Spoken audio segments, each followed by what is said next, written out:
दोस्तों आज के इस वीडियो में आपसे एक बहुत इंपॉर्टेंट चीज़ के बारे में बात करना चाहता हूं। बहुत सारे लोग ये गलती कर चुके हैं ऑलरेडी, बहुत सारे लोगों से गलती हो रही है और बहुत सारे लोग गलती शायद ये करने वाले होंगे। तो स्पेशली उन्हीं लोगों के लिए मैंने ये वीडियो बनाया है कि आपको ये जो पर्टिकुलर एसएसडीज अभी आगे मैं आपको दिखाने जा रहा हूँ उनको परचेज करके बूट ड्राइव नहीं बनाना है। अब गलती लोगों से क्या हो रही है, तो देखो अभी दो तरीके की एसएसडी आपको मार्केट में देखने को मिल जाएगी। एक होती है सेटा एसएसडी, एक होती है M.2 NVMe। ठीक है, अब उसमें भी फर्दर आगे डिवाइड होता है। सेटा में भी DRAM लेस एसएसडी होती है, DRAM वाली एसएसडी होती है, QLC होती है, TLC होती है। सेम कहानी है M.2 NVMe की, उसमें भी DRAM वाली होती है, DRAM लेस होती है, TLC QLC, उसमें तो Gen 3 Gen 4 Gen 5 वो भी होते हैं। ठीक है, लेकिन ये सारी चीज़ें एक जो बेसिक यूज़र होता है जिसको इतना कुछ ज़्यादा डिटेल में नहीं पता, उसको नहीं पता होता। ठीक है, तो उसने कहीं से सुन लिया कि मुझे एसएसडी अगर लगाऊंगा कंप्यूटर में तो मेरा कंप्यूटर फास्ट हो जाएगा। किसी के पास पुराना कंप्यूटर है, लैपटॉप है, तो वो अमेजोन पे जाके एसएसडी सर्च करता है और जैसे आप एसएसडी सर्च करोगे आपको मल्टीपल रिजल्ट्स यहाँ पे दिखाई देंगे। अब उसमें से जो उसके बजट में होती है एसएसडी, अब जैसे कि ये एसएसडी देखो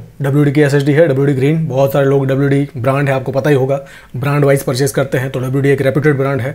1 TB की एसएसडी है, स्पीड भी यहाँ पे मेंशन है 550 मेगाबाइट के आसपास। ठीक है, और 4200 में मिल जाती है। मेजोरिटी लोगों का बजट 3,500-4,000 के आसपास होता है, तो वो सस्ते में ये एसएसडी परचेज कर लेते हैं। अब ये देख लो क्रूशल की BX500, वो भी 4200 में आपको 1 TB मॉडल मिल जाएगा। अब ये देख लो EVM की एसएसडी है, ये तो और भी सस्ती है। ठीक है, 3500 के आसपास आपको 1 TB का मॉडल मिल जाएगा। 5 साल की वारंटी है, TLC NAND फ्लैश मेमोरी भी है। ठीक है, 550 मेगाबाइट के आसपास परफॉर्म करती है, तो बहुत सारे लोग परचेज कर लेते हैं। ये देख लो सिलिकॉन पावर, ये भी एसएसडी परचेज करते हैं लोग।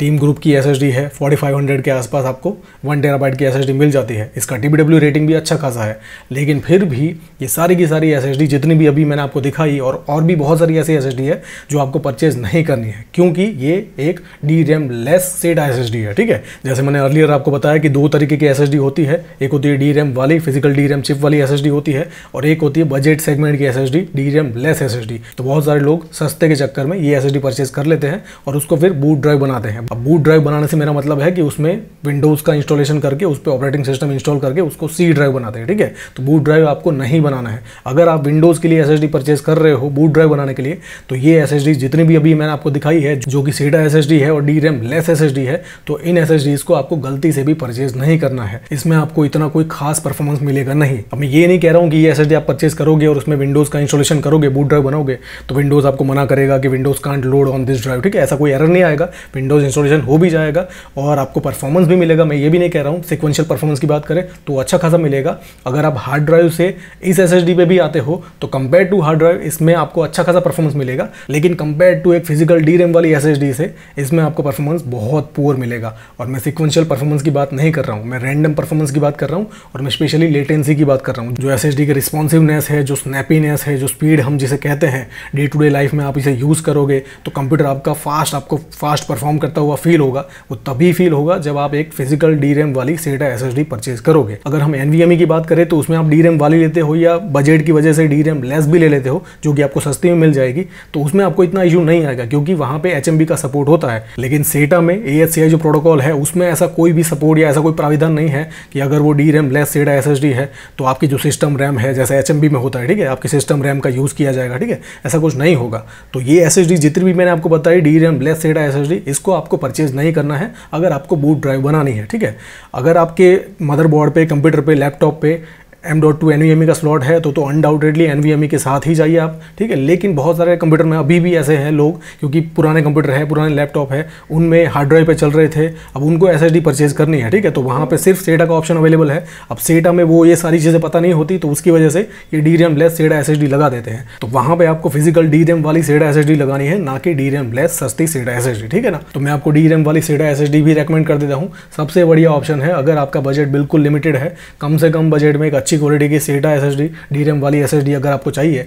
जो क्रूशल की MX500 है वो DRAM वाली एसएसडी है, पहले हमने जो दिखाई थी वो BX500 थी। ठीक है ना, तो ये ध्यान रखना, ये DRAM लेस है, ये वाली है वो DRAM वाली है। ये जो ट्रांसन की एसएसडी है 230S, ये DRAM फिजिकल DRAM वाली एसएसडी है, इसको भी आप परचेज कर सकते हो। इसका जो TBW रेटिंग है वो क्रूशल वाली से और WD दोनों से ज़्यादा है। ठीक है, 560 TB। और सबसे बढ़िया क्वालिटी की सेटा एसएसडी आपको चाहिए DRAM वाली, तो वो है हमारी all time favourite Samsung 870 EVO। ठीक है, तो आई होप कि फाइनली आपको समझ में आ गया होगा कि ये पूरा वीडियो बना के मैं आपको क्या समझाने की कोशिश कर रहा हूँ। अगर आप एक एसएसडी परचेज कर रहे हो और आपके पास NVMe का स्लॉट है तो आप जो मर्जी खरीद सकते हो। बूट ड्राइव बनाने के लिए DRAM लेस भी खरीद सकते हो, DRAM वाली भी खरीद सकते हो। लेकिन अगर आपके पास सिर्फ और सिर्फ SATA का ऑप्शन अवेलेबल है तो आपको बूट ड्राइव बनाने के लिए सिर्फ और सिर्फ DRAM वाली SATA SSD ही परचेज करनी है। भले ही थोड़ी सी महंगी मिलेगी लेकिन उसमें आपको जो परफॉर्मेंस मिलेगा वो DRAM लेस SSD से फार फार बेटर होगा। और जिनको ये सब कुछ नहीं पता है कि कौन सी SSD DRAM वाली है, कौन सी DRAM लेस है, उनके लिए जितनी भी अभी अच्छी क्वालिटी की DRAM वाली SATA SSD TLC NAND flash memory वाली जितनी भी अवेलेबल है उन सब की लिंक्स मैंने डिस्क्रिप्शन में डाल दी है, तो वहां पे क्लिक करके भी आप एक अच्छी क्वालिटी की SSD परचेज कर सकते हो।